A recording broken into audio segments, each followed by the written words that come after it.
నమస్తే, నేను Keshav. Welcome to Suman TV. Janasena Telugu Desam మధ్య పొత్తుల అంశం ఒక కొలిక్కి వచ్చినట్టేనా? అలాగే బీజేపీ కూటమిలో జాయిన్ కావడం ఖరారైపోయినట్టేనా? బీజేపీ జాతీయ స్థాయి సమావేశాల తర్వాత దీనిపైన స్పష్టమైన ప్రకటన ఉంటుందా? మరోవైపు జనసేన పార్టీలో కొన్ని కీలకమైన చేరికలు కూడా ఉన్నాయన్నారు. వాటి పరిస్థితి ఏంటి? ఈ అంశాలపైన విశ్లేషణ చూద్దాం. మనతో పాటు జనసేన పార్టీ నాయకులు బొలిశెట్టి శ్రీనివాస్ గారు ఉన్నారు. Janani estates farm lands Chandanavali square yard 2299 రూపాయలు మాత్రమే. శ్రీనివాస్ గారు నమస్కారం. నమస్కారం కేశవ్ గారు, మీకు సుమన్ టీవీ ప్రేక్షకులందరికీ నమస్కారం. శ్రీనివాస్ గారు, ఇప్పుడు ఉన్న పరిస్థితుల్లో రెండు పార్టీల మధ్య ఒక అండర్స్టాండింగ్ వచ్చింది, సీట్ల సర్దుబాటు విషయంలో ముఖ్యంగా ఒక క్లారిటీ వచ్చింది అని చెప్పడానికి అవకాశం ఉందా? ఎందుకంటే హరిరామ జోగయ్య గారు ఈరోజు కూడా ఒక లిస్ట్ రిలీజ్ చేశారు. కాపు సామాజిక వర్గం కాకుండా ఇతర సామాజిక వర్గాలకు సంబంధించినటువంటి నాయకుల జాబితా ఒక 23 మందితో లిస్ట్ రిలీజ్ చేశారు. సో ఇది పదే పదే చర్చనీయాంశంగా మారుతుంది. ఏంటి రెండు పార్టీల మధ్య వివాదాస్పదం లేని సీట్ల సంఖ్య ఏంటి అంటే చెప్పగలుగుతారా? డెఫినెట్గా కేశవ్ గారు, ఇవాళ చంద్రబాబు నాయుడు గారితో చాలా కులంకషంగా చర్చించిన తర్వాత అండర్స్టాండింగ్ అనేది పూర్తిగా ఉందండి. యాక్చువల్గా ఏంటంటే ఇవాళ వాళ్ళ పార్టీలోనూ కొన్ని ఇప్పుడు ఏబిఎన్ ఆంధ్రజ్యోతి ఉందండి, దాంట్లో 2 జిల్లాల్లో కలిపి 5 సీట్లు రాశారు. ఇప్పుడు మనం ఎలా ఉంటుందంటే ఈ లీక్లు ఎలా ఉంటాయి ఏంటంటే చాలా కొంచెం దాని మీద జోగి గారు రెస్పాండ్ అవుతారు, జోగి గారు ఇచ్చిన లెటర్ మీద మళ్ళీ ఇంకో తెలుగుదేశం నాయకులు రెస్పాండ్ అవుతారు. అలాంటి ఇంట్రెస్ట్ ఉంది తప్ప ఇక్కడ ఎలాంటి ఇంట్రెస్ట్ ఉన్నో ఇద్దరు నాయకుల మధ్య లేదని నేను అభిప్రాయపడతాను.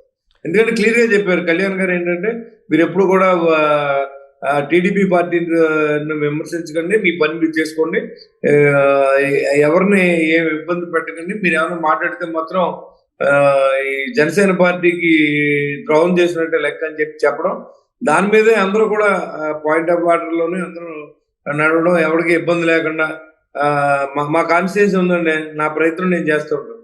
నేను ఆల్రెడీ ప్రజల్లో తిరుగుతూ ఉన్నాం, 40 గ్రామాలు అయిపోయినాయి, ఇంకో 10-15 గ్రామాల్లో తిరిగితే నా పాదయాత్ర పూర్తి అయిపోతా ఉంది.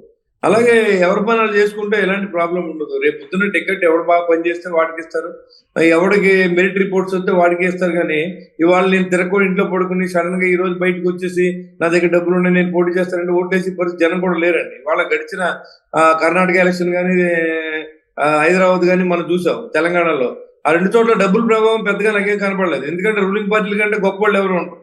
ఇవాళ కేవలం వైఎస్ఆర్సీపీ పార్టీ ఆ డబ్బుతో సోషల్ మీడియాని, ఆ సొంత మీడియాని ఎలర్ట్ చేసుకుని ఇద్దరి మధ్యన లేని వదంతులు క్రియేట్ చేయడం, ఇలాంటి స్టోరీలు వేయడం. ఎవరికైనా చిన్న చిన్న డిఫరెన్స్ ఉంటాయి కదండి. ఎవరైనా అప్పుడు ఒక కుటుంబం ఉన్న తర్వాత భార్య భర్తలకు ఉంటాయి, అన్నదమ్ములకు ఉంటాయి, అలాంటి ఏదైనా మాట అనుకున్న దాన్ని కూడా పెద్ద లాగేసి ఆ ఇద్దరు వ్యక్తులు గొడవ పడుతున్నారు, ఇద్దరు కలవడం కష్టం, ఇంకా జీవితంలో తెలుగుదేశం జనసేన కలవని మీడియాలోకి రావడం, ఇవన్నీ మేము మనం చూస్తా ఉన్నాం. సోషల్ మీడియా వచ్చిన తర్వాత కానీ, లేకపోతే సోషల్ మీడియా ఏంటండి, సోషల్ మీడియా అనేది నా వార్తలు నా ఇష్టం. ఇప్పుడు సొంత మీడియాలో ఉన్నాయి కదా, ఇవాళ సాక్షి కానీ, అటు ఏమో ఏబిఎన్ కానీ, ఇటు మళ్ళీ టీవీ9 కానీ, అలాగే కొన్ని ఛానళ్ళు విడిపోయినాయండి. మాకేమో తెలుగుదేశం, మాకేమో దీని కింద ఉన్నాయి తప్ప వైఎస్ఆర్సీపీ అని ఉన్నాయి తప్ప ప్రజాక్షేమం, ప్రజలకు ఏం చేయగలుగుతున్నాం, నిజంగా మీరు మేనిఫెస్టో ఏం చేస్తారో, మీరు ఇప్పుడున్న పరిస్థితుల్లో ఎలా పరిపాలిస్తారో, నిధులు లేవన్నారో, నేను బాధపడేది ఏంటంటే ఎవరైనా అడిగితే అలాంటి అడిగితే ఆన్సర్ చేయాలని నా ఉద్దేశం. ఎందుకంటే వాళ్ళు చేయలేని పని మీరేం చేయగలరు? You do something. నువ్వేదో చేయాలని కదా వచ్చావు, నువ్వేం చేయగలవు? ఇప్పుడు అప్పుడున్న హామీలన్నీ మనం ఇస్తే రేపొద్దున ఏ రకంగా మీరు చేస్తారు, అవన్నీ మీరు కూడా ఇస్తారన్నారు కదా. ఇప్పుడు మనం పాయింట్ బ్లాక్ లో అడిగితే దానికి ఖచ్చితంగా ఆన్సర్ మనం చెప్పొచ్చు. ఇంకెంతసేపు ఊహాగానాల మధ్యన వాళ్ళు వీళ్ళు కలిసి పోటీ చేస్తున్నారా లేదా, మీరు విడిపోతున్నారా, ఎంతసేపు విడగొట్టే ప్రయత్నం తప్ప రాష్ట్రాన్ని ప్రయోజనం ఎలా తీసుకొస్తాం? లేదా ఏ పార్టీకి అయితే ప్రత్యేక హోదా తీసుకొస్తారు వాళ్ళకి ప్రజలు సపోర్ట్ చేసిన సంఘాలు, ప్రజా సంఘాల నుంచి ఒక రకమైన అవేర్నెస్ తీసుకురావాలి. నేనంటే ఎంతసేపు మీరు ఎంత వాల్యుబుల్ టైం, మీ టీవీకి బోర్డులో డబ్బులు ఖర్చు అవుతూ ఉంటాయి, మీది కూడా వాల్యుబుల్ టైం, మీ ఎంప్లాయీస్ మేము అందరూ కష్టపడతాం. కానీ మనం ఇచ్చే రిపోర్ట్ ఏంటంటే ఆయన మనం తిట్టుకుంటాం, మనం ఆయన తిట్టుకుంటాం. నేను అనేది ఏంటంటే ఈ రాష్ట్రానికి మనం ఏం చేయగలుగుతాం? ఇవాళ వాళ్ళు నిజంగా ఏదైనా ఇద్దరు కలిసి పోటీ చేస్తే గెలుపు ఖాయం అనేది అన్ని రిపోర్ట్లు సర్వేలు చెప్తున్నాయి. నేనేమి దేవుడిని ఏం కాదు, ఈ సర్వేల మీద ఆధారపడి చూసుకుని కానీ ప్రజల నాటి కూడా నేను చూశాను. ఆల్రెడీ 1,00,000 మంది జనాల్ని నేను డోర్ టు డోర్ తిరిగి చేతులు పట్టుకుని అడిగినప్పుడు నాకు కనిపించే స్పందన చూశాను. నేను దాంట్లో దాదాపుగా 80% జనం వైసీపీ పార్టీకి ఎగ్నెస్ట్ గా ఉన్నారు. సో అంటే మీ తాడేపల్లిగూడెంలోనే తిరిగారా లేదా మిగతా కాన్స్టిట్యున్సీస్ కూడా తిరిగారా? సార్ నాకు 62 సంవత్సరాలు సార్. ఎక్కడ తిరుగుతాక 400 కిలోమీటర్లు తిరిగాను. ఇంకా నేను అన్ని కాన్స్టిట్యూన్సీ తిరగడానికి నేను రోడ్డుకి వెళ్తలేదు కదా. ప్రతి ఇంటికి, ప్రతి ఓటర్కి, ప్రతి గడప గడపకి వెళ్ళి నేను మా మా పవన్ కళ్యాణ్ గారు ఏదైతే చేయదలుచుకున్నారో అన్ని చెప్పడం, ఇప్పుడు జరిగేటువంటి లోపాలను తెలుసుకోవడం, వాళ్ళకి మనం ఏ రకంగా రెక్టిఫై చేయాలి దాని మీద నేను ఈ పర్యటన చేస్తా ఉన్నాను. దాంట్లో భాగంగా చాలా సక్సెస్ఫుల్ గా జరుగుతోంది. అన్ని కూడా దాదాపుగా 1000 మందితో డోర్ టు డోర్ చేస్తున్నాం. చాలా బాగా జరుగుతుంది. అంటే ఒకటి ఇప్పుడు పదే పదే ఎక్కువ డిస్కషన్ ఎక్కడ జరుగుతుందంటే తెలుగుదేశం పార్టీ సిట్టింగ్ స్థానాల విషయంలో కొన్ని అబ్జెక్షన్స్ ఉన్నాయి. ఉదాహరణకి పెద్దాపురం లాంటి సీటు కానీ, రాజమండ్రి రూరల్ కాన్స్టిట్యున్సీ లాంటివి కానీ, అంటే ఆల్రెడీ టీడీపీ సిట్టింగ్ స్థానాలు ఉన్నాయి. జనసేన బలంగా ఉంది. గతంలో ఉన్నటువంటి రికార్డును బట్టి చూస్తే జనసేన ఓటు బ్యాంక్ పెద్దగా ఉంది కాబట్టి మాకు ఇవ్వాలి అనే డిమాండ్ ఉంది. దీనివల్ల కొంత స్పర్ధ వస్తుంది అనేటువంటి మాటల్లో ఎంతవరకు నిజం ఉంది? నాకు తెలిసి దానికి పెద్ద గొడవ ఏం పట్టట్లేదు. కాకపోతే ఏంటంటే ఇతర వ్యక్తుల్ని ఇప్పుడు మనోహర్ గారి మీద నాకు కావాలని ఆయన ఆలపాటి రాజేంద్ర ప్రసాద్ గారి మీద, కోరెంటి చౌదరి గారు దుర్గేష్ గారి మీద, అలాగే కొన్ని 2-3 సీట్లలో వాళ్ళ సిట్టింగ్ స్థానాలు కూడా జనరల్ గా ఇప్పుడు తణుకు ఉందండి. తనకి యాక్చువల్ గా తక్కువ మెజార్టీతో 2500, 2000తో ఓడిపోయిన సీట్ ని అది మళ్ళీ వాళ్ళకి ఇలాంటి కొన్ని డిస్కషన్ లో ఎలా ఉందంటే మాకు వస్తుందంటే మాకు వస్తుందని లోకల్ నాయకత్వం కూడా పోటీ పడ్డం. దానికి తోడేమో ఎంత గ్యాప్ వస్తే సార్ కేశవ్ గారు ఇది ఎంత నష్టం జరుగుతుంది 2 పార్టీలకి. ఎందుకంటే నాయకులు విడిపోతా ఉన్నారు, వాళ్ళతో పాటుగా క్యాడర్ కూడా విడిపోతాం. మరి ప్రకటన ఎప్పటిలాగా ఉండొచ్చు. వివాద రహితమైనటువంటి స్థానాల విషయంలో అయినా కానీ ఒక జాబితా అనౌన్స్ చేయాలి అనేటువంటి ప్రతిపాదన క్షేత్రస్థాయిలో చాలామంది లీడర్స్ పదే పదే ప్రస్తావిస్తున్నారు. అటు జనసేన నుంచి ఇటు టీడీపీ నుంచి కూడా వివాదం లేనటువంటి కాన్స్టిట్యున్సీస్ ఏవైతే ఉన్నాయో ముందు వాటిని అనౌన్స్ చేయండి అనేటువంటి మాట చెప్తున్నారు. అది సాధ్యమయ్యే అవకాశం ఉందా? డెఫినెట్ గా చేస్తారండి. ఎందుకంటే ఇప్పుడు బీజేపీతో కొంత ఇబ్బంది ఉంది. బీజేపీ వాళ్ళు మేము కలుస్తామని కలవరని, లేకపోతే సీట్ల డిమాండ్ ఏంటనేది తేలకుండా ఉంది. వాళ్ళేమో కంగారు పడకండి మేము ఉన్నాయి కదా ప్రపోజల్ వచ్చి చూద్దామని అమిత్ షా గారు చెప్పడం జరిగింది. సో మరి ఇప్పుడు సపోజ్ కొన్ని స్థానాలు కేటాయించిన తర్వాత బీజేపీ వాళ్ళని అడిగితే ఇప్పుడు తెలుగుదేశం నెగ్గిన స్థానాలని జనసేన అడిగినట్టు, లేకపోతే మళ్ళీ మాకు ఇచ్చిన తర్వాత మరి వాళ్ళు వచ్చి ఇక్కడ ఉంటే మళ్ళీ మేము ఇబ్బంది పడే పరిస్థితి ఉంటుందేమో అని నాయకత్వం కొన్ని ఇబ్బందులు ఉంటాయి సార్. ఎందుకంటే ఇప్పుడు మీరు జగన్మోహన్ రెడ్డి గారు ఇబ్బంది పడుతూ ఉన్నారు. ఇప్పుడు తాడేపూడి సీట్లో ఇంకొకటి ఏమన్నా పెట్టాలని ఆయత్రం ఉండగా, అలాగే ఇప్పుడు ఒక ఫ్యామిలీలో ఉన్న మీకే మీరు 60 మందిని 70 మందిని మార్చుకుంటూ వెళ్తా ఉన్నారు. అన్ని చోట్ల గొడవల కింద ఉన్నాయి. మరి 2 పార్టీలు 3 పార్టీలు కలిసినప్పుడు, 3 కుటుంబాలు కలిసినప్పుడు ఒక కుటుంబంలో ఎన్ని గొడవలు ఉంటే 3 కుటుంబంలో ఎన్ని గొడవలు ఉండాలో కూడా మీరు ఆలోచించాలి. చిన్న చిన్న ఇష్యూస్ ని పెద్ద చేసి జనాన్ని చూపించడం, వాళ్ళు అప్పుడే కలవకుండా దెబ్బలాడేస్తున్నారనే అపోహని క్రియేట్ చేయడానికి తాపత్రయపడడం తప్ప అలాంటి పరిస్థితి కేశవ్ గారు పార్టీలో ఏం కనపట్లేదు. నేను కూడా తిరుగుతున్నాను కదా. పవన్ కళ్యాణ్ గారు ఎప్పుడు క్లారిటీ ఇస్తారు? పవన్ కళ్యాణ్ గారు చంద్రబాబు నాయుడు గారు అతి త్వరలో మళ్ళీ భేటీ ఉంటుంది అనేటువంటి మాట, ఎందుకంటే ఢిల్లీ వెళ్తానికి ముందర ఇద్దరు కలిసి మళ్ళీ ఒకసారి డిస్కస్ చేస్తారు అన్నాడు. దానికి సంబంధించి ఏమన్నా క్లారిటీ ఉందా? నాకు తెలిసి ఇప్పుడు వాళ్ళ దగ్గర నుంచి కవర్ వస్తాను కానీ నేను వెళ్ళరండి. ఎందుకంటే వాళ్ళు పిలిచి మాట్లాడాలి తప్ప మనం వెళ్ళి మీరు ఏం చేస్తారని అడిగే పరిస్థితి జనసేన పార్టీకి లేదు. జనరల్ గా వాళ్ళ ప్రపోజల్ పెట్టడం, ఇద్దరిని కలపడం, ఇద్దరు మాట్లాడించడం జరిగింది. వాట్ నెక్స్ట్ అనేది కూడా వెయిట్ అండ్ సీ ఒక 4-5 రోజులు జరుగుతుందని నేను ఆశాభావం వ్యక్తం చేస్తాను తప్ప దీంట్లో ఏది క్లారిటీ లేదండి. ఎందుకంటే కళ్యాణ్ గారు మనం 4 రోజులు టూర్ ప్రోగ్రామ్స్ క్యాన్సిల్ అయినాయి. హెలికాప్టర్ ఇష్యూతో మొత్తం అసలు ఏం జరిగింది? భీమవరం ఫస్ట్ మీకు దగ్గరే పక్కనే కాబట్టి అక్కడి నుంచే స్టార్ట్ అవుతుంది మొత్తం అంతా, రివ్యూ అంతా ఉంటుంది. నరసాపురం కాన్స్టిట్యున్సీ, అటువైపు అమలాపురం కాన్స్టిట్యున్సీ, కాకినాడ, రాజమండ్రి ఇట్లా అన్నారు. మొత్తం అన్ని ఆగిపోయినాయి. ఏంటి దానికి కారణం ఏంటి? ఈ ఆర్ఎండ్బి వాళ్ళు రిజెక్ట్ చేయాలని ఎక్కడ చూడలేదండి. పోలీస్ యంత్రాంగం, రెవెన్యూ రిజెక్ట్ చేశారంటే అర్థం ఉంది. ఆర్ఎండ్బి అధికారులు అంట అదే కాలేజీలో చాలా మంది ఎయిర్పోర్ట్ హెలికాప్టర్ దిగారండి. అదే ఇంజనీరింగ్ కాలేజ్, విష్ణు కాలేజీలో ఇవాళ కళ్యాణ్ గారు వచ్చి హెలికాప్టర్ ఏమన్నా 4 ఎక్స్ట్రా 4 రెట్లు ఉంటుందా, 4 పెద్దదా, అదేం కాదు కదా.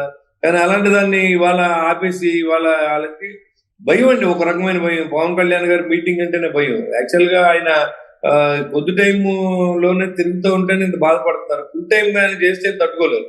యాక్చువల్ గా అలా ఉంటదేమో అని నేను అనుకున్నాను. ఎందుకంటే ఇప్పుడు యాత్రల పరంపర ముగిసినట్టేనా? పార్టీ ఆఫీస్ నుంచి రివ్యూ చేస్తారా? మళ్ళీ యాత్రల ప్రణాళిక ఏమైనా అనౌన్స్ చేశారు? అమలాపురం క్లియర్ అయింది, అమలాపురం రాబోతూ ఉన్నారు. ఆఫ్టర్ నెక్స్ట్ ఏంటి అనేది పార్టీ ఆఫీస్ నుంచి రివ్యూ, లేకపోతే భీమవరం వస్తారనేది కూడా ఇంకా ఇంకా మాకు క్లారిటీ లేదు. మొన్న అయితే కౌరు పెట్టారు, పలానా రోజు రావాలి మీరు, 14వ తారీఖు మీటింగ్ ఉంటుందని చెప్పడం జరిగింది. సో అది అనుకోకుండా అనివార్య కారణం వల్ల క్యాన్సిల్ అవ్వడం, క్యాన్సిల్ అయిన తర్వాత కళ్యాణ్ గారు కొంచెం డిసప్పాయింట్ అయ్యి, సరే అందరూ షెడ్యూల్ మళ్ళీ అన్ని మొత్తం రీషెడ్యూల్ చేసే పరిస్థితి కనబడుతోంది. భీమవరం ఎమ్మెల్యే చాలా స్ట్రాంగ్ గా కౌంటర్ చేశారు కదా, అసలు అలాంటి సమస్య లేదు, ఉద్దేశం గంటన్నరలో వచ్చేస్తారు వాళ్ళు రావాలనుకుంటే, హెలికాప్టర్లు ఇవన్నీ అనవసరమైన హడావుడి చేస్తారు అనేటువంటి మాట అన్నారు కదా. మీరు భోజనం చేయాలో మీరు టిఫిన్ చేయాలో మేము చెప్తే ఎలాగండి? మాకుండే ఇబ్బందులు మాకు ఉన్నాయి కదా. ఇప్పుడు మీరు వెళ్తే ఎవడో పట్టించుకోడు, మీ నాయకుడు వెళ్తే ఎవడో పట్టించుకోడు. కానీ పవన్ కళ్యాణ్ గారు వెళ్తే అక్కడ అన్కంట్రోలబుల్ జనం ఉంటారు, ప్రతి సెంటర్ లో ఆపుకుంటూ రావాలి. ఆ సెక్యూరిటీ ఎవరే మీరు, లేకపోతే నేను జరిగితే అండి ఏమండి ఇబ్బందుల్ని అతను ఎవరని చెప్పడానికి? అసలు ఊహిస్ గన్ శ్రీనివాస్ చెప్పండి, ఆయనకి ఏంటి సంబంధం? వాళ్ళ పార్టీలు తెప్పాలి, వాళ్ళు తొంగోమనండి. ఇప్పుడు వాళ్ళు ఏమన్నా అంటే చేయాలనుకుంటే వాళ్ళ పార్టీ తరఫున వాళ్ళు పోటీ చేసుకోవాలా, లేకపోతే వాళ్ళ పార్టీలో విషయాల మీద చర్చించమనండి. భీమవరంలో హెలికాప్టర్స్ పర్మిషన్ ఇవ్వలేదన్న మాట వాస్తవం కాదా? నేను చెప్తున్నా, లేకపోతే మీకు తెలియదా? పోనీ ఎందుకు కారణాలు ఆర్ఎండ్బి అధికారులు ఎక్కడ రిజెక్ట్ చేస్తూ చూసారా? ఇది ఫస్ట్ టైం హిస్టరీ. అంటే ఇంక సిగ్గులేదు వాళ్ళు మాట్లాడతాకి. గంటలో వస్తాం, అరగంటలో వస్తామా, అది మీకు అనవసరం. మేము ఎప్పుడైనా వస్తాం, ఎలా అయినా వస్తాం అయితే guarantee. You wait and see అంతే. మీరు రండి, చూడండి, వెయిట్ చేయండి ఏం జరుగుతుంది. అంతేగాని మీరు రావాలంటే రావచ్చు. భయపడుతున్నామా ఏంటి మేము రావడానికి? భయం కాదు. ఇక్కడ దాన్ని మళ్ళీ బై రోడ్ అంటే మీకు తెలియదు, కళ్యాణ్ గారు అంటే 500-600 కార్లు ఉంటాయి. ప్రతి విలేజ్ ట్రాఫిక్ ఆపుతారు, ఆపకపోతే పబ్లిక్ తో న్యూసెన్స్, ఆపితేనేమో అక్కడ అన్కంట్రోలబుల్ గా ఉంటది, పోలీసు కోఆపరేట్ చేయరు. మరి ఎలాగ చెప్పండి? దానికి కూడా పర్మిషన్ కావాలి కదా. ఏదో అనేస్తారు, మాట అనేస్తారు ఊరుకునే. ఎలా వచ్చేది? కారులో వచ్చేసి నడిచి వచ్చేచ్చు కదా, నడిచి వచ్చి కిలోమీటర్లకి హెలికాప్టర్ ఎందుకు? మరి జగన్మోహన్ రెడ్డి ఎంత తిరుగుతాడు? 2 కిలోమీటర్లకి 200 కిలోమీటర్లు హెలికాప్టర్ తెప్పించి ఎంత తిరుగుతుంటే ఎవరు బాగుపడ్డని దానికి ఏం ఆన్సర్ చేస్తారు ఈ పెద్ద మనిషి? మనం తినేది అన్నమా లేదా గడ్డ అర్థం చేసుకోవాలా? రైట్. ఇప్పుడు పవన్ కళ్యాణ్ గారి కాన్స్టిట్యున్సీ ఫిక్స్ అయిపోయినట్టే, అయితే భీమవరంలోనే కంటెస్ట్ చేస్తారా? అదైతే అసలు చెప్పదలుచుకోలేదు కేశవ్ గారు. ఎందుకంటే అది చూడండి మీరు అంతే. ఇంకేమైనా సీక్రెసీ ఉందా అందులో? ఎందుకంటే చంద్రబాబు నాయుడు గారు కుప్పంలో పోటీ చేస్తారు, మంగళగిరిలో నారా లోకేష్ పోటీ చేస్తారు, ఈ క్లారిటీ ఉంది. మరి పవన్ కళ్యాణ్ గారు ఎందుకు క్లారిటీ ఇవ్వట్లేదు? పవన్ కళ్యాణ్ గారు అంత సీనియర్ మోస్ట్ అన్ని సంవత్సరాలు ఎమ్మెల్యే అయిన వ్యక్తి కాదు. వాళ్ళ ఫాదర్లు ముఖ్యమంత్రులు చేయలేదు, వాళ్ళ మామగారులు ముఖ్యమంత్రులు చేయలేదు. ఒక మామూలు మనలాంటి ఫ్యామిలీ నుంచి వచ్చిన వ్యక్తికి కొంత రాజకీయ జీవితంలోకి వచ్చేసరికి ఇట్ టేక్ సమ్ టైం. దాన్ని మానేసి మీరు అప్పుడు వాళ్ళు చేస్తున్నారు, వాళ్ళు చేసుకుంటారు, వాళ్ళ ఇష్టం వాళ్ళది. లేకపోతే ఆయన వెళ్ళి పులివెందులు చేయమనండి, ఈయన వచ్చి కుప్పలో చేయమనండి, ఏం జరుగుతుందో అర్థం అవుతుంది. అంతేగాని ఏమన్నా ప్లాన్ ఏమన్నా మార్పు ఉందా? భీమవరం నుంచి పోటీ చేస్తారా, లేదంటే పార్లమెంట్ కి ఏమన్నా పోటీ చేస్తారా పవన్ కళ్యాణ్ గారు? ఆప్షన్స్ ఉన్నాయండి, అది ఇంకా ఏమీ ఫైన్ క్లియర్ అవ్వదు. ఎందుకంటే కేశవ్ గారు ఏంటంటే ఎలాంటి రాజకీయం జరుగుతుందంటే, ఒకవేళ నిజంగా భీమవరం పోటీ చేస్తారంటే అక్కడ బంగారపు గోడలు, వెండి ట్రైన్లు, లేకపోతే ఇలాంటి కట్టేసి మళ్ళీ ఇక్కడ ఇచ్చేయాలి. అది ప్రజలకు మంచి జరిగితే మంచిదే, కానీ ఒక్క చోట జరిగితే కదా రాష్ట్రం అంతా చేయాలనేది మా ఉద్దేశం. ఇప్పుడు మీరు రాజకీయ పరంగా ఆ భీమవరం డెవలప్ చేసి దేశం అంతా అయిపోయిందంటే ఎలా కుదురు చెప్పండి? ఇప్పుడు ఇక్కడ ఇప్పుడు పొద్దున్న వెళ్తే మీరు కేశవ్ గారు వాళ్ళు తిరిగితే ఆ రోడ్లో అసలు నేను కూర్చోలేని పరిస్థితి మీ ముందు. ఇప్పుడు అంటే అంత వరస్ట్గా ఉన్నాయి. మరి ఈ పాపం ఎవరితో వెళ్తుందో తెలియదు, కానీ కర్మలు ఎవడనుకుంటారో తెలియదు. కానీ ఇప్పుడు మాకు చాలా కష్టంగా ఉందండి. మా కాన్స్టిట్యూన్సీలో ఏటి వెళ్ళడానికి రోడ్ లేదు. ఇప్పుడు ఇవన్నీ డెవలప్ చేస్తే మంచిదే. కళ్యాణ్ గారు పోటీ చేసేదో, లేదా జగన్మోహన్ రెడ్డి గారు పోటీ చేసేదో, లేదా చంద్రబాబు నాయుడు గారు పోటీ చేసేదో డెవలప్ చేసేస్తే రాష్ట్రంలో డెవలప్ అయినట్టేనండి. ఇప్పుడు మన ఇంట్లో మనం వేసి పెట్టుకుంటాం, బయట లేనోడు ఎక్కడ పడుకుంటున్నాడో, దోమలో పడుకుంటున్నాడు, అటు అన్నం తినడం లేదు మనకు తెలియదు. మన పంచపరమాణాలు తిన్నాం, మనం కోట్లాది రూపాయలు సంపాదిస్తున్నాం, కానీ సామాన్యుడికి ఇవాళ ఆంధ్ర రాష్ట్రంలో బతుకు తిరగలేదండి. ఇది నిజమో కాదో మీరు రియల్ గా చూడండి, గ్రౌండ్ రిపోర్ట్ మీకు అర్థం ఉంది.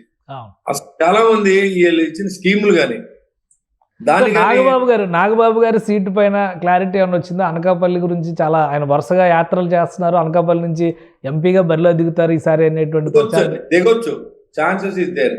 అంటే మరి ఆయన 99.9% అక్కడే దిగుతారని నేను నా పర్సనల్ అంచనా. అంతేగాని పార్టీ అఫీషియల్ గా ఎవరికి ఎలాంటి సమాచారం లేదు కాబట్టి నాగబాబు గారు అక్కడి నుంచి నెగ్గి ఛాన్స్ ఉంది కాబట్టి ఆయన అక్కడే నిలబెడతారని ఊహాగానం జరుగుతుంది. ఎందుకు సడన్ గా అనకాపల్లి పైన ఎందుకు ఫోకస్ పెట్టారు?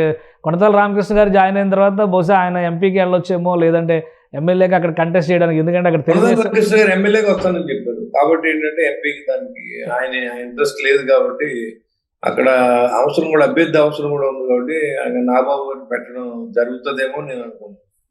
అంటే ఎమ్మెల్యేగా ఆయన ఫిక్స్ అయ్యారా? ఏదో వివాదం ఉందని ప్రచారం జరుగుతుంది ఒక 2 రోజులుగా. ఆయన ఎమ్మెల్యేగా, ఈయన ఎంపీగా, లేదా పార్టీ తరఫు నుంచి ఒకవేళ వివాదాలు ఏం లేవండి. ఏంటంటే ఇప్పుడు అమ్మటరాయుడు ఎక్కడ నిలబడతాడంట, బాలశౌరికి అక్కడ టికెట్ ఎవరంట, ఆమంచరాములకి బొత్స టికెట్ ఎవరు, ఇవన్నీ ఆ ఊహాగానాలు తప్ప ఎవరికి క్లారిటీ లేదు సార్. యాక్చువల్ గా ఏంటంటే బికాస్ ఆఫ్ ఏంటి, 2 పార్టీలు పొత్తులు కాకుండా ఇప్పుడు 3వ పార్టీ గురించి మనం వెయిట్ చేయాల్సిన అవసరం లేదు. ఇంకొక విషయం మీరే చెప్పారు, ముద్రగడ పద్మనాభం గారు కూటమికి అండగా నిలబడతారు, పార్టీలోకి వస్తున్నారు అనేటువంటి మాట. ఏమైంది, దానిలో పురోగతి ఏంటి? డిఫరెంట్ గా ఆయన అయితే ఈ రోజుకి అదే స్టాండ్ లో ఉన్నారు. కళ్యాణ్ గారు టూర్ ఈస్ట్ గోదావరి ఉన్నప్పుడు కలవచ్చు, లేకపోతే ఆయన బీజేపీ నుంచి కూడా సానుకూల స్పందన ఉంది. ఎందుకంటే పద్మనాభం గారికి ఏదో మంచి చేయాలని ఆలోచన ఉన్నారని చెప్పి కళ్యాణ్ గారితో చెప్పడం జరిగింది. మీరు కంగారు పడి నిర్ణయాలు తీసుకోవద్దని నేను చెప్పడం జరిగింది. సో ఆ ఊహాగానాల్లోనే అది ఆగింది తప్ప యాక్చువల్ గా ఇద్దరి మధ్యన ఎలాంటి ఇది లేదు. మీరు తర్వాత కూడా చూసారు, ఆయన కూడా కూల్ గా ఉన్నారు, మేము కూడా కూల్ గానే ఉన్నాం. సో ఎందుకంటే బీజేపీలోకి వెళ్తారా? బీజేపీలోకి వెళ్ళే అవకాశం ఉందా? అంటే అలా అని కాదు, ఆయన రాజ్యాంగపరమైన పదవి ఇవ్వాలనే ఆలోచన ఉందని చెప్పి ఆయన చెప్పినట్టుగా నాకు తెలిసింది. అది మనకి వాళ్ళు మాట్లాడింది కానీ ఏం కాదు. నాకు ఇన్సైడ్ న్యూస్ ఏంటంటే ఆయనకి గవర్నర్ కానీ లేకపోతే దానికి మంచి పదవిని ఇవ్వాలి, ఆ ఫ్యామిలీ తీసుకోవాలి మనకి అని చెప్పి చిరంజీవి గారిని ఆయన్ని కూడా బీజేపీలో తీసుకోవాలని ఆలోచన ఉన్నట్టుగా ఒక వెనికిడి తప్ప నా దగ్గర అయితే క్లియర్ గా ఆధారాలు కానీ నాకు చెప్పింది ఒక ముఖ్యమైన మా పార్టీ లీడర్ గారు చెప్పారు ఆయన. సో దాని మీద ఏంటంటే మనం ఎన్ని బయట మాట్లాడడం కరెక్ట్ కాదు కాబట్టి. సో అంటే చిరంజీవి గారికి కూడా ఏదో రాజ్యసభ ఇస్తారు అని ఒక ఆఫర్ ఉంది అని అంటున్నారు. ఇప్పుడు మీకు అదే చెప్తున్నాను, ఆయన రాష్ట్రపతి అది చెప్పుకుంటూ పోతూ ఉంటారు ఇవన్నీ. అసలు రేపు పొద్దున్న ఈ ఎలక్షన్లు అయితే ఎలాంటి రిజల్ట్ వస్తుంది, ఏం చేయాలి కూడా ముందు ఎవరికి ఆలోచన లేదు. ఎవరికాడే నెగ్గేసినట్టు ఫీలింగ్, ఎవరికాడే ఓడించేసినట్టు ఫీలింగ్, ఇలా ఉన్నారు తప్ప ఓవర్లో బతుకుంది కానండి. కేశవ్ గారు గ్రౌండ్ లెవెల్ పాలిటిక్స్ చాలా కష్టంగా ఉంది. అది తిరిగితేనే అర్థం అవుతుంది. ఊరినే కలిస్తే గెలుస్తాం, కలిస్తే గెలవరండి, యుద్ధం చేస్తే గెలుస్తాం. రైట్. ఇంకో వైపు నుంచి జగన్మోహన్ రెడ్డి గారు మేనిఫెస్టో రిలీజ్ చేయడానికి ప్రణాళిక సిద్ధం చేశారు. 18వ తేదీన రిలీజ్ చేసేస్తున్నారు. కూటమిలో క్లారిటీ ఎప్పుడు వస్తుంది, ఎప్పటి వరకు వెయిట్ చేయాల్సిన పరిస్థితి ఉంటుంది? ఒక 4-5 రోజులు లేదా వారం రోజుల్లో క్లారిటీ రావచ్చు. ఎందుకంటే వాళ్ళ మేనిఫెస్టో ఎంతకంటే కుక్కలు తిమ్మిన విస్తరే ఉంటుందండి. ఏ మేనిఫెస్టో ఇచ్చినా చిరిగిపోయింది ఆల్రెడీ ఆంధ్ర రాష్ట్రం. దీన్ని అధిగమించడానికి ప్రయత్నం చేయాలి తప్ప ఆంధ్ర రాష్ట్రంలో మీరు ఏ మేనిఫెస్టో ఇచ్చినా ఈ రాష్ట్రాన్ని బాగు చేసే అవకాశం లేదు. మీరు మేనిఫెస్టోలో పెడితే ప్రత్యేక హోదా పెట్టండి, తీర ప్రాంతం అభివృద్ధి పెట్టండి, మెట్రో రైలు పెట్టండి, పోలవరం ప్రాజెక్ట్ పెట్టండి, నిరుద్యోగ క్యాలెండర్ పెట్టండి, యువతకు ఉద్యోగ అవకాశాలు పెట్టండి. ఇవన్నీ పెట్టుకోవాలి తప్ప మీరు నేను అమ్మఒడి ఇచ్చాను, మీరు రైతు నేస్తం ఇచ్చాను, లేదా లాయర్లకు 5,000 ఇచ్చాను, ఫాస్టర్లకు 5,000 ఇచ్చాను, ఇది దీనివల్ల అంటే వెల్ఫేర్ వ్యక్తిగతంగా నాకేం చేశారు అనేటువంటి ఫ్యాక్టర్ ఆంధ్రప్రదేశ్ రాజకీయాలను డ్రైవ్ చేయబోతుంది. రేపు ఓటర్ కూడా ఆ కాన్సెప్ట్ బేస్ చేసుకుని ఓటు వేస్తాడు అంటున్నారు. నిజమేనా? చేస్తారండి, ఎవరు ఇవ్వకపోతే ఏం చేస్తారు? రాష్ట్రం కూడా అక్కలేదు, ఆయన ఇస్తానంటున్నారు కదా, వైసీపీ నాయకులు ఇస్తారన్నప్పుడు. మీరు ఇక్కడే పుట్టుంటారు నాకు తెలిసి. ఈ రాష్ట్రంలో నెక్స్ట్ జనరేషన్ మీ పిల్లల్లో, మీ తమ్ముళ్ళో లేకపోతే ఎవరో ఉంటారు. ఏమిస్తారు మీరు వాళ్ళకి? మీరు బియ్యం ఇస్తారా? 5 కేజీలు బియ్యం ఇస్తారా? ఒక ఉద్యోగం వద్దా? ఒక 50,000 రూపాయలు సంపాదించే ఉద్యోగం వద్దా? మన పిల్లలు ఇక్కడ ఉద్యోగం చేయొద్దా? తీసుకెళ్లి బొంబాయిలోనో లేదా అక్కడో జరిగితే, అక్కడ ఏమో జరిగితే మన పిల్లల్ని ఎవరు చూస్తారు? మనకైనా జరిగితే మనల్ని ఎవరు చూస్తారు?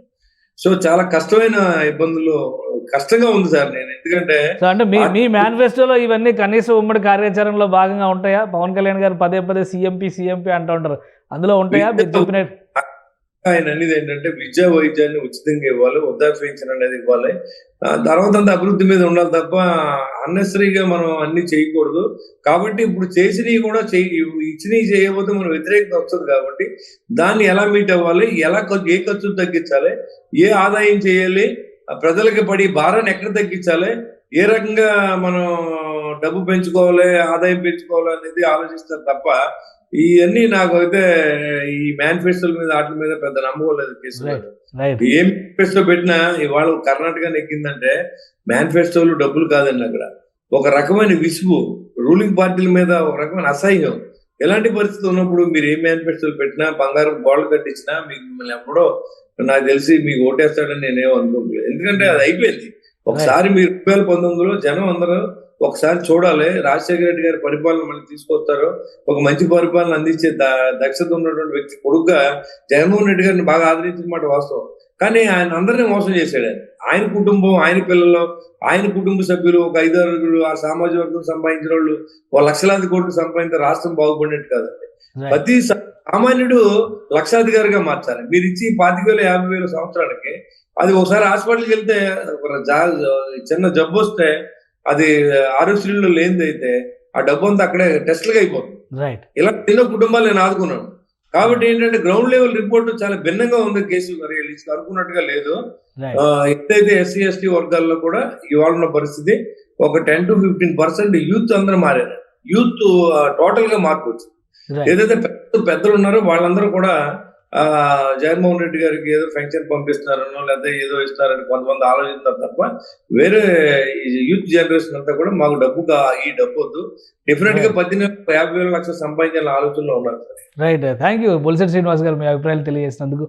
ఇది కూటమిలో ఒక స్పష్టత రావడానికి మహా అయితే ఒక వారం రోజులు వేచి చూడాల్సినటువంటి పరిస్థితి ఉంది. అలానే కీలకమైనటువంటి పరిణామాలు కొన్ని జరగబోతున్నాయి. అతి త్వరలోనే పవన్ కళ్యాణ్ చంద్రబాబు భేటీ కాబోతున్నారు. మరోవైపు నుంచి కేంద్రం నుంచి ముఖ్యంగా బీజేపీ అధిష్టానం నుంచి పిలుపు వస్తుంది. కూటమిలో జాయిన్ అవ్వడానికి కావాల్సినటువంటి అన్ని అంశాలపైన కూడా స్పష్టత వచ్చినాకే అధికారిక ప్రకటన ఉంటుందంటారు. మరోవైపు ముద్రగడ పద్మనాభం లాంటి నాయకులు, చిరంజీవి గారు కూడా కూటమి తరపున కీలక పాత్ర పోషించే అవకాశం ఉందని చెబుతున్నారు బొలిశెట్టి శ్రీనివాస్ గారు. ఇది స్పెషల్ డిస్కషన్. Keep watching.